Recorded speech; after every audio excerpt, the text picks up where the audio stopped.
Cláudia, nós vamos conversar agora para falar dessa tragédia, que chocou o país em 2007, com o Roberto Gomes, que é irmão de uma das vítimas do acidente com o voo 3454 da TAM. Roberto, muito bom dia, prazer tê-lo conosco aqui na Jovem Pan. Bom dia, o prazer e a honra é toda minha. Roberto, você acompanhou inclusive essa reclamação aí, e eu tive na praça lá, eu fiz a matéria, ela entrou há pouco agora. De fato, ela precisaria de um cuidado maior também. Essa crítica também deve ser feita, né? Sim, essa praça foi criada com muito carinho, foi um projeto bem desenvolvido. Me perdoem citar, mas no governo do prefeito Gilberto Kassab, ela teve todo o cuidado que não teve nos governos posteriores. Não houve atenção. Ela é uma praça moderna, ela é uma praça que tem um design belíssimo. Foi feita de uma maneira para homenagear justamente as vítimas do voo, né? E, infelizmente, os órgãos da Prefeitura de São Paulo não têm tido a atenção devida a ela. Até pela sua localização bem em frente ao aeroporto e por estar bem aberta a via que ali passa, né, de tanto movimento. Então, eu acho que deveria haver mais uma atenção mais especial com ela, assim como outras praças, é claro, né? Mas essa tem uma simbologia muito grande. Roberto, bom dia.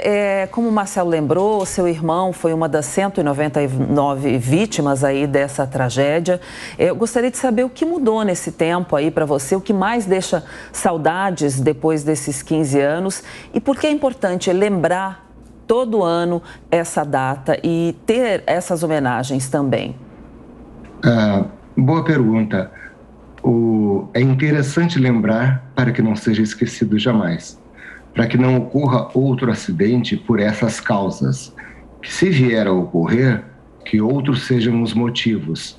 Porque a raiz essencial desse acidente, que foi praticamente uma tragédia anunciada, foi a ganância, o descaso com as leis, o desrespeito ao cidadão, um serviço que foi iniciado e não foi concluído. O primeiro crime aí cometido foi um crime contra o consumidor.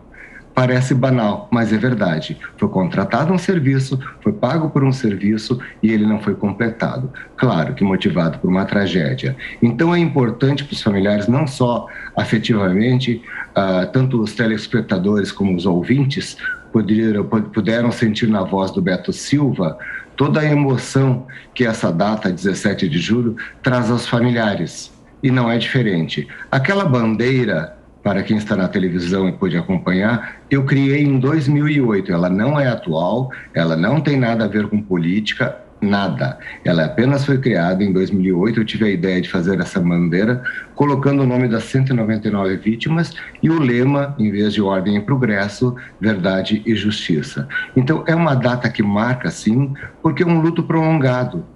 Não é um luto privativo que dói, né? A perda de alguém sempre dói, mas quando é só no seio da família, os processos de luto, né? Todas as etapas passadas são meio que imediatas.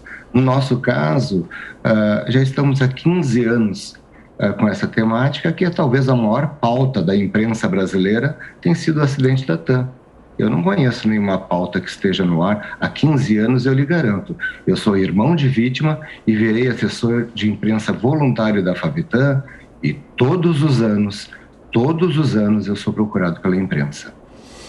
Roberto, para a gente também relembrar toda essa questão, você me disse, que claro que com esse choque, algo tão abrupto, um acidente dessas proporções, a maneira como foi, evidentemente, a preocupação das famílias naquele primeiro momento, evidentemente, é ter informações do que aconteceu. E vocês se focaram muito aí no que causou tudo isso, para depois pensar, claro, nas indenizações. Bom, a questão das indenizações, nenhum dos familiares fala, tá? Por que não falam? Porque é constrangedor, é doloroso falar nesse assunto. Eu resolvi já, a partir depois de um tempo, à medida que eu fui vendo algumas manchetes equivocadas, e não estou falando dessa bobagem de fake news, que foi criada agora recentemente, eram notícias que os repórteres obtinham através de fontes como a própria empresa aérea e nem sempre eram corretas. Então eu resolvi começar a falar até para desmistificar, porque as indenizações só começaram a ser tratadas 2 anos depois. incentivados por órgãos públicos de São Paulo, como a Defensoria Pública, o PROCON e o próprio Ministério Público, começaram a estimular e até orientar os familiares que não sabiam como lidar com esse assunto. É complicado. Como é que tu vai sentar perante uma autoridade, um advogado que seja, enfim, um pool de advogados, eram vários, né? E discutir o valor de um ente querido? Como é que eu ia chegar e digo, olha, meu irmão custava tanto? Não, não existe isso. Como é que se calcula o preço de um filho? Eu costumo falar essa frase, e é verdade, essa ideia. Quanto é que custa o preço quanto é que custa um filho? Quanto é que custam os únicos filhos? Quanto é que custa uma mãe, uma esposa, um marido, um pai, né? Quanto é que custa? Quanto é que custa uma avó? Qual é o preço da vida? Qual é a tabela? Qual é o indexador? Qual é a moeda que se usa para chegar a esse valor? Não tem, não tem. Então imagina isso do lado da parte mais fraca, da parte fragilizada e ferida, que são os familiares sobreviventes. Roberto, o aeroporto aí de Congonhas foi construído em 1936, era uma área isolada na época, distante de tudo. A cidade mudou, cresceu muito, hoje em dia tem muitas casas ali no entorno. Essa proximidade com os jatos preocupa também quem mora por ali. E algumas questões de segurança da pista, segundo alguns especialistas, ainda não foram resolvidas. Como é para você ver isso, sentir isso? É você que perdeu uma das vítimas. Bom, o aeroporto de Congonhas, obviamente, ele está estrategicamente bem localizado, ele é perto de tudo. Se você descer no aeroporto de Guarulhos, pode levar 1h40 até 2 horas de trânsito para chegar ao seu destino, quase o mesmo tempo da viagem. Só que o aeroporto de Congonhas, ao meu ver e ao ver dos familiares, ele é praticamente uma base aérea. Ele é quase um porta-aviões plantado no coração de São Paulo. Então, o que nós temos visto aí uma ginástica enorme para alongar a pista, para ganhar cada centímetro conta ali, né, na hora da frenagem de uma aeronave, principalmente dependendo do porte dela. O que nós temos visto é uma ginástica, uma verdadeira tentativa de achar uma fórmula mágica para que ele se torne seguro e tenha uma pista adequada para aterrissagem.